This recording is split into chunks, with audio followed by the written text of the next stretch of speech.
खबर शामिल करते हैं सक्खर से। हमारे नुमाइंदे रिपोर्टर अजीज अहमद की रिपोर्ट। तफसीलात के मुताबिक सैयद नासिर हुसैन शाह ने मीडिया से गुफ्तगू करते हुए कहा कि पाकिस्तान पीपल्स पार्टी चेयरमैन बिलावल भुट्टो जरदारी के पास अवाम की खिदमत का विजन है। पीपल्स पार्टी ने सिंध के बारिशों से मुतासरा इलाकों में 20 लाख घर बना रही है। पीपी ने सिंध में दिल, कैंसर, जिगर और गुर्दों के इलाज समेत दीगर बीमारियों का इलाज मुफ्त किया है।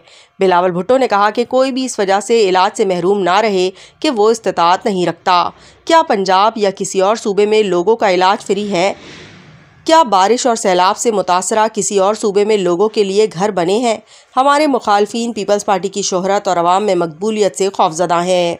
हमारे लिए नवाज शरीफ और मरियम नवाज भी काबिल एहतराम हैं।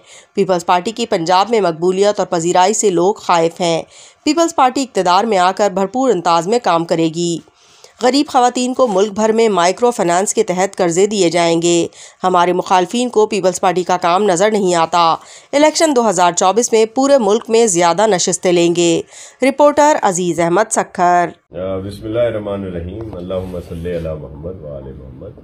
देखिए, हमारे लिए तो नवाज शरीफ साहब भी काबिल एहतराम है और मरियम नवाज साहिबा भी। इस वक्त जो चेयरमैन साहब की एक्टिविटीज हैं वहां पे पंजाब में और जिस तरह पजीराई मिल रही है, बल्कि पूरे पाकिस्तान में आपको चेयरमैन साहब ही नजर आ रहे होंगे, तो सब लोग खाइफ हैं। अब वो कहते हैं कि जी कोई एक यूसी दिखाएं जी, क्या वो यहाँ पे क्या करेंगे, सिंध का क्या कर दिया उन्होंने सिंध में जो यहाँ के पंजाब में करेंगे। देखें, चेयरमैन बिलावल भुट्टो जरदारी साहब ने जहां उनकी गवर्नमेंट थी सिंध में, वहां पे सबके लिए इलाज मुफ्त किया, ताकि दिल का इलाज हो, टीबी का हो, कैंसर का हो, गुर्दों का हो, जिगर का हो, बच्चों के हो, जो भी इलाज है।